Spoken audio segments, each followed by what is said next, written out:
సొమ్మొకటిది సోకొకటిది అంటోంది వైఎస్ఆర్ కాంగ్రెస్ పార్టీ. జగన్ హయాంలో చేసిన పనులకి స్టిక్కర్లు తెలుగుదేశం ప్రభుత్వం కూటమి ప్రభుత్వం చేస్తుంది అన్నది వీళ్ళ వాదన.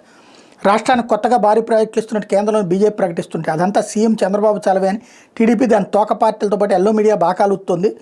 వాస్తవం మాత్రం ప్రధానమంత్రి నరేంద్ర మోడీ ఈ నెల 8న రాష్ట్రంలో శంకుస్థాపన చేయడం మెజార్టీ ప్రాజెక్టులను గత ముఖ్యమంత్రి వైఎస్ జగన్మోహన్ రెడ్డి హయాంలో వచ్చినవే. గత ప్రభుత్వ హయాంలో భూమి లీజుపై ఒప్పందం చేసుకుని మరీ భారీ ప్రాజెక్టు చేపట్టనున్నట్టు స్వయంగా ఎన్టీపీసీ గత ఏడాది ఫిబ్రవరి 20న అధికారిక ప్రకటన విడుదల చేసింది. ఈ ప్రాజెక్టుకు సుమారు ఏడాది తర్వాత ఇప్పుడు కొత్తగా శంకుస్థాపన చేస్తున్నట్టు కూటమి ప్రభుత్వం ప్రచారం హోరెత్తిస్తోంది. బల్క్ డ్రగ్ పార్క్ ఏర్పాటు మీద అనేక రాష్ట్రాలతో మన రాష్ట్రం పోటీపడి మరీ సాధించి 2020లోనే ప్రత్యేకంగా కార్పొరేషన్ ఏర్పాటైన విషయం తెలిసిందే. కామన్ ఇన్ఫ్రాస్ట్రక్చర్ ఫెసిలిటీ CIFని ఏర్పాటు చేయాలంటే అధికారికంగా కేంద్రం లెటర్లో 2022లోనే పంపింది. అటువంటి బల్క్ డ్రగ్ పార్కునికి ఇప్పుడు కొత్తగా ప్రధాన జాతి శంకుస్థాపన చేస్తోంది కూటమి ప్రభుత్వం. రైల్వేల్లో కొత్త లైన్ల ఏర్పాటు, రైల్వే జోన్కు భూ కేటాయింపు, ఇలా ఒకటేంటి ప్రధాని నేడు శంకుస్థాపన చేయబోయే మెజార్టీ ప్రాజెక్టులను గత ముఖ్యమంత్రి వైఎస్ జగన్మోహన్ రెడ్డి హయాంలో వచ్చినవే కావడం గమనార్హం. కూటమి ప్రభుత్వం అధికారం చేపట్టిన తర్వాత మొదటిసారి ప్రధాని నరేంద్ర మోడీ రాష్ట్రానికి వస్తున్నారు. ఈ నేపథ్యంలో రాష్ట్రానికి ప్రత్యేక హోదాను కొత్త ప్రాజెక్టులను ప్రకటించే విధంగా చంద్రబాబు నేతృత్వంలో రాష్ట్ర ప్రభుత్వం ప్రయత్నించాలి. అయితే ఏడాది 2 ఏళ్ల క్రితం ప్రకటించి భూ కేటాయింపు, లీజు ఒప్పందాలు కూడా ముగిసిన పాత ప్రాజెక్టులకి మళ్లీ శంకుస్థాపన చేసేందుకు సిద్ధమవుతుంటే మహాప్రసాదం ప్రభు అంటూ కీర్తించుకుంటూ చంద్రబాబు ప్రభుత్వం సాష్టాంగ నమస్కారాలు చేస్తాం ఖాతాలో వేసుకునేందుకు ప్రయత్నిస్తోంది.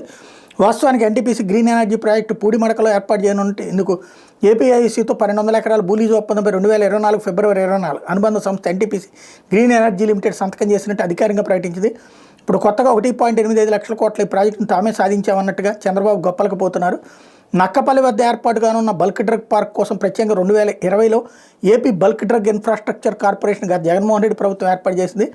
రాష్ట్రానికి బల్క్ డ్రగ్ పార్కును కేటాయిస్తున్నట్టు కేంద్రం ప్రకటించడంతో పాటు ఈ పార్కులో కామన్ ఇన్ఫ్రాస్ట్రక్చర్ ఫెసిలిటీస్ని ఏర్పాటు చేయాలంటూ 2022 నవంబర్లో కేంద్ర ఫార్మాస్యూటికల్ కెమికల్స్ అండ్ ఫెర్టిలైజర్స్ శాఖ అండర్ సెక్రటరీ అధికారికంగా లేఖ పంపారు. మొత్తం 1876 కోట్లతో చేపట్టే ఈ ప్రాజెక్టు కోసం మొదటి విడత కింద 223 కోట్లను మార్చి 2023లోనే విడుదల చేశారు. వాస్తవాలు ఎలా ఉంటే ఇప్పుడు కొత్తగా NTPC green hydrogen park, bulk drug పార్క్ని ప్రధాన జాతి శంకుస్థాపన చేయించేది సిద్ధమైంది. రైల్వే జోన్కి ముడసర్లో వల్ల అవసరమైన భూమిని గత ప్రభుత్వం కేటాయించింది. అయితే అసలు భూమి కేటాయించలేదని అక్కడ భూమి నిర్మాణాలకు అనువైంది కాదంటూ తప్పుడు ఆరోపణలు చేసి ఇప్పుడు అదే ప్రాంతంలో రైల్వే జోన్ నిర్మాణ పనులకు శంకుస్థాపన చేస్తున్నారు. ఇవే కాకుండా దువ్వాడ, సింహాచలం, విశాఖపట్నం, గోపాలపట్నం వద్ద 3-4 రైల్వే లైన్ల నిర్మాణ పనులకు కూడా గతంలోనే అనుమతులు వచ్చాయి. ఈ పనులు కూడా కొంతమేర ప్రారంభమయ్యాయి.